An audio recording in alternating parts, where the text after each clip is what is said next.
It's that time of year again where I tell you about the movies I watched in a certain month, this one being July. So, in July, I watched a total of 12 movies, starting out with A Scanner Darkly. A Scanner Darkly is actually one of the coolest movies I've seen to date. The entire thing is rotoscoped. I dug into a little bit after watching this movie. Apparently, it took about 18 months to fully rotoscope this whole thing, and this was in 2006, I believe. So, even 20 years ago now, that must have been even harder than it would have been today. The movie follows whatever the hell Keanu Reeves' character's name, and he kind of is an undercover cop in the future, and he's doing a drug bust. And honestly, it was a pretty solid movie. The good thing is they don't just have the movie be rotoscoped, is they kind of use it to help tell the story. Like for certain scenes, like they have his undercover suit, which is called the Scrambler suit, which looks super creepy with the rotoscoping and how it kind of fades in and out of itself. And then also the rotoscoping just made it feel a little weird, because there's always that slight human error with it. It makes you feel on edge kind of during certain scenes, and I think it helped tell the story better.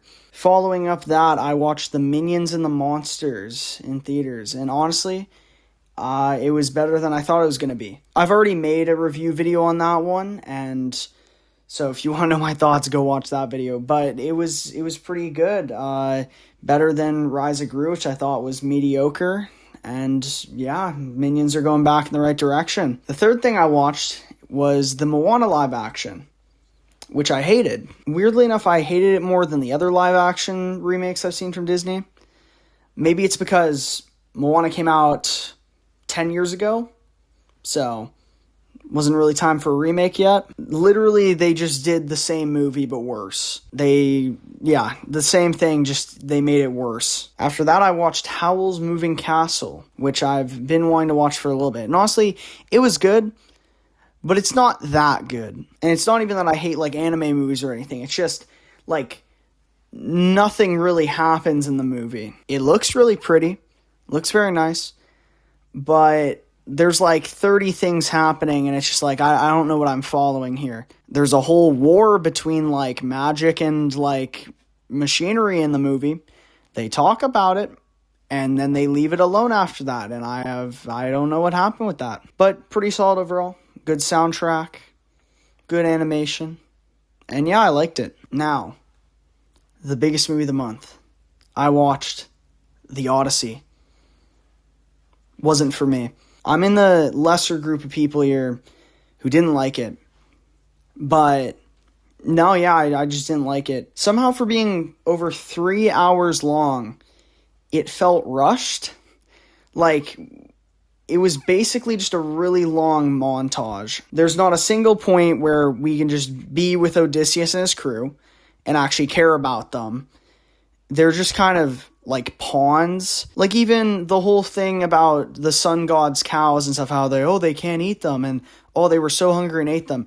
They just kind of narrated that over that happened. It never was really like, we never got to see them like starving and like going to their breaking point and then suddenly eating these cows. It just happens. So honestly, by the end of the movie, like I didn't really feel emotionally connected to any of those characters. I didn't like feel for them because they didn't really feel fleshed out. It looked really cool. Looked very nice. Kind of cool that they filmed the whole thing on IMAX, even though I didn't see it on there. I think that definitely it helped improve. I mean, they had to make those blimps to house the things, the weird housing cases. And that was definitely good to advance the technology because they hadn't done that before. But besides that, Now, what movie did I follow up probably the biggest movie of the year of? Had to be something good. Be something amazing. I watched Pizza Movie. Pizza Movie was one of the movies I thought I never was going to see because I thought it looked terrible. It looked like worse Harold and Kumar Go to White Castle. But then I watched it one night, just on a whim with some friends, and we just put it on, and I've never laughed my ass off so hard as I did with that movie. And it might have been because we were all just tired and dumb and stupid, but that was the funniest shit I've seen all year. And I don't even want to give any of it away. Just go watch Pizza Movie in your free time, just at some point. Then after Pizza Movie, I watched Norbit. Norbit was a movie. yeah, that's all I really got to say about that one. Then after Norbit, I watched the best movie of all time, Shrek 2. Shrek 2 is my favorite Shrek movie of all time. I don't even remember what happens in the third one. I don't think I watched it, but Shrek 1, it's better than Shrek 2. It is just a beautiful movie. It's aged greatly. I think it's older than I am actually, but it's still a good movie. The scene where they're singing Holding Out for a Hero, it brought a tear to my eye, and I will never experience anything quite like it. Then after that, I watched Big Trouble in Little China. I don't know what the hell happened in that movie. But it was good though. It was just Kurt Russell fighting a bunch of guys, and it was good. I didn't mind it. After that, I watched A Million Ways to Die in the West. Solid movie. It's not rated that high, but it's funny. It's funny. It's another Seth MacFarlane one. Can't remember if he did it before or after Ted or before Ted 2 or something, but it was good. It had the same energy as all his other stuff. They had some funny references because they had the Doc from Back to the Future, Django from Django Unchained. It was good, some good references, some funny stuff. There's a few bits in there that I gasped at because of how horrifying they were. Like when they drop a piece of ice on a guy and he just dies. It's a big chunk of ice and he dies. But yeah, pretty funny, pretty good. Then after that, and coming in second place of Shrek 2, I watched Shrek 1. And that one still holds up as well. Not much else to say. That's kind of it.